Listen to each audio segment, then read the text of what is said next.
I'm Carrington Clark and welcome to Your Career. Ahead on the show today we've got Podrag O'Sullivan's tips for becoming a confident leader and speak to filmmaker, model and current Mrs Australia Yolandi Franken about her career. But first, the Australian Bureau of Statistics estimates obesity costs the nation nearly $60 billion a year in lost productivity, burden on the health system and carers leave. However, health is much more than weight, with sleep, nutrition and stress all big factors in how we perform. Given how much time we spend at work, employers can play an active role in helping Australians eat right and keep moving. But should they?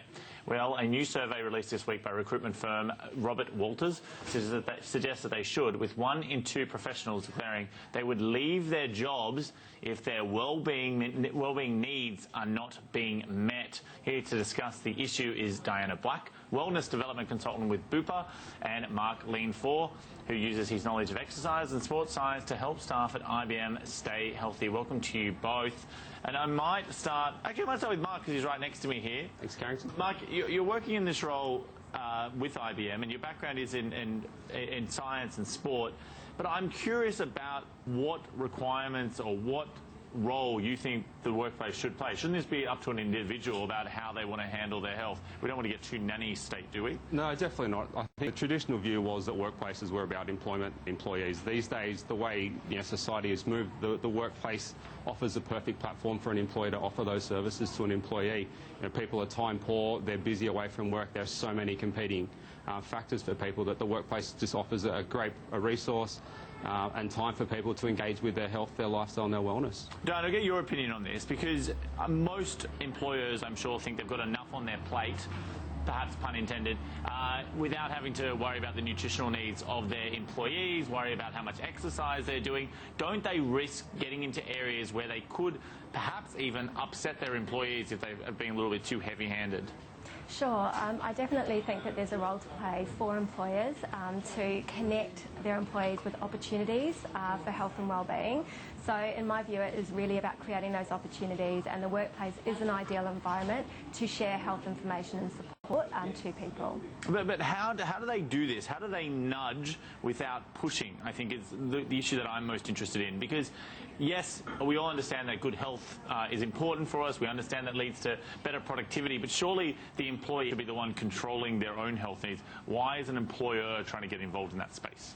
Sure, I absolutely agree. It's up to the employees to choose the opportunities that they're wanting to get involved with, but I also feel that an employer can provide those opportunities in the workplace with healthier options and health education and information in a way that the employee knows that the employer is there to support them, and it's very much the employee's choice though. So I totally agree, it's not about a nanny state, but it's about providing those healthy opportunities for people to be at their best, both at work and at home. Mark, let's talk about the benefit to the employer, because it makes logical sense at first glance to say a healthier worker is a more productive worker, someone who's going to be able to do more for your team. But what role do you need to do as far as making the business case about, because these things cost money a lot of the time to put in place someone like yourself or put in place a wellness program. How do we know that it actually adds up for the employer? We sure do. There's been a numerous amount of studies and statistics that show the benefit for employers and employers, but I think today that the focus is on recruitment, retention, staff engagement, utilisation, getting people really working with their management, their teams, their people, collaborating, communicating, sharing their stories, inspiring others. I think that works really well for us at IBM. People are willing to speak out and tell their story and take others along the journey with them. A suggestion of using things like Fitbit devices, probably shouldn't use the brand name, but effectively exercise tracking implements, which not only allow the individuals, I would assume, to track their own fitness, but potentially can be used by the employer to see how they're going, hopefully as an encouragement tool. But again, doesn't that risk upsetting the employer, even if it's seen as voluntary, that they feel pressure because everyone else is doing it? I guess our focus and what drives a lot of our our programs is confidentiality and privacy. If you can guarantee that, and that's what people want, well, that's your first step. We can then work with that data as a business, whether it be from a wellness or a tracking device or an online risk assessment, health risk assessment tool. We can take that data anonymously, aggregate that data and tailor our programs to what our employees are asking for or what the data is showing us. Diana, what has been shown to be the most cost-effective ways of getting this? Is it about tackling the nutrition side of things, providing fruit, for example, or providing healthy snacks? Is it providing yoga classes at lunch? Do we have any evidence about what actually works, what gives you the best bang for your buck? Yeah, sure. I think the first thing is to really understand what the health needs of your employee group are, so that every dollar and effort that you spend is actually capitalising on improving those health outcomes for employees. So all of those examples that you gave are all great ideas. So firstly, if employers can establish a bit of a baseline about their employees' health needs, and they can really start to build up and tailor some of those wellness solutions that are going to be of greatest benefit. Now, Mark, we've got this statistic coming out saying that 64% of the people surveyed, this survey by Robert Walters, had some sort of a well-being program in place in the workplace, but only less than a third thought that it was actually a well-tailored, well-focused program, which suggests that a lot of money is being wasted on perhaps on things that don't work. What are the major mistakes? Is it enforcement? Is it actually getting people to sign up to them? Or is it just that the actual type of programs that are being put in place don't work? Probably a combination of both the type and the delivery method, that one size doesn't fit all to the people these days. If you've got a dynamic mobile workforce, you might not be able to take enough people. Just running a wellness seminar, people might be travelling, they're going to be at customers, they're working from home. People want to be able to see all your offerings, time in their space. People might want to, download a podcast on the train or, relax over the weekend. Just trying to deliver your method in one delivery doesn't always work, and I think that the numbers are starting to show that if you can't capture enough people, well, your program's likely to fail. Diana, I'm sure a lot of people watching have had either through the induction part of their workplace, when they're first coming in, you get a big speech about OH&S issues, perhaps to talk about health and welfare, health and well-being, I should say. You'll then maybe have a meeting with an ergonomist at some point about the way that you set up your desk. But it all seems to fade pretty fast, in my limited personal experience, once the real work begins, because obviously that's the focus on it. How do you make sure that this message keeps coming through and that the focus remains on it? Is it about somehow incentivising managers on the outcomes of health and well-being for their staff?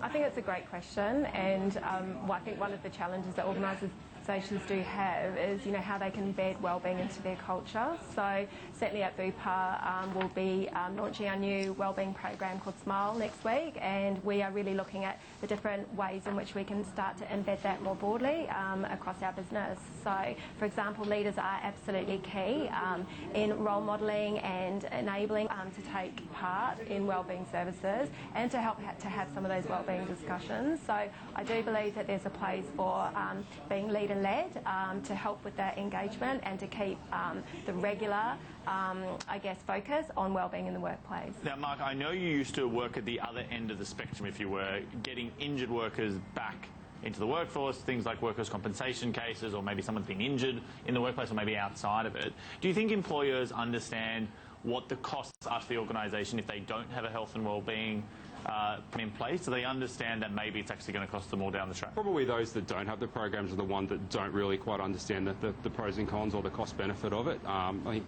all the data shows that there is complete value in running a program, whether it's big, whether it's small, whether it's targeted, whether it's across your whole organisation or specific to certain business units or cohorts of your employees. There is value in running any sort of wellness program. I'm wondering on this, Diana, would it be better in some ways to provide either subsidised access to gyms, or to somehow allow the employees themselves to decide what program they want to take place in, or are you better off having kind of a blanket policy in place? For example, allowing them to have a certain amount of their money to be put towards gym memberships or towards healthy food, or how do you do it so that you get buy-in and also that the employees get to decide how best to spend that money? Yeah, sure. So I think it goes back to understanding what the employee needs are, and there's quite a few different ways you can do that, from analytics and insights to good old-fashioned chatting to your employees and getting that all-important feedback. So I do think that engagement and understanding of the employee needs is absolutely key, so that there can be a range of programs available for people. And as Mark touched on a little bit earlier, it's also important to think about the different environments that employees work in. They may be geographically dispersed and work in different work styles and ways. So all of that needs to be considered, so that there's a range of wellbeing opportunities available for people in the workplace. But Joanne, can I ask you on that, just before I come on to Mark, but on that point though, if you, especially if you have, as you point out and Mark's pointed out, people spread geographically or what have you, do you end up having to allocate a certain amount of money per employee? Like, what's the most efficient way of doing this? Do you say each employee will have a budget of X amount of money and then we've got to figure out the best way to do it, or is there a standard that employers should be using on how, in their own minds, about this is how much I need to spend in order to maximise the return from the employees? Yeah, I think there's a number of different models and ways that you can use. I mean, certainly at Bupa, we have our own diagnostics and tools and approaches which we're using for our own internal wellbeing programs. So we look at our population, where they're working, what their health needs are, and then we allocate the fundings according to that.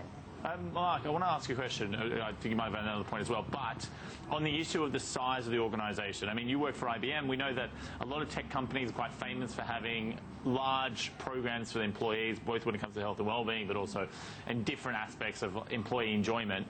It's very hard to do that, though, if you're a small business. If you're a corner store, you've got 2 employees, how can you possibly get the economies of scale or be focused on something that's relatively niche to the business? Yeah, completely understand. And perfect example is the corner store or the small and medium enterprise that, the boss walks down the road, finds a physio, so mate, come and have a chat to the workforce. If they're a pick and pack environment, perfect example for a physio. Maybe get a podiatrist to come through and talk about the importance of footwear, or an ergonomist, or anyone in those sort of health industries, or contact Bupa. There's so many opportunities out there to touch on. Fantastic. We're going to have to leave it there. Mark, Lean Ford joining me here in the studio, and Diana Black, thank you both for your time. We are going to take a short break here on Your Career, but when we come back, it's the story of a woman who has managed to harness her passions to raise awareness for ovarian cancer. We talk to Mrs. World Australia, Yolandi Franken, next.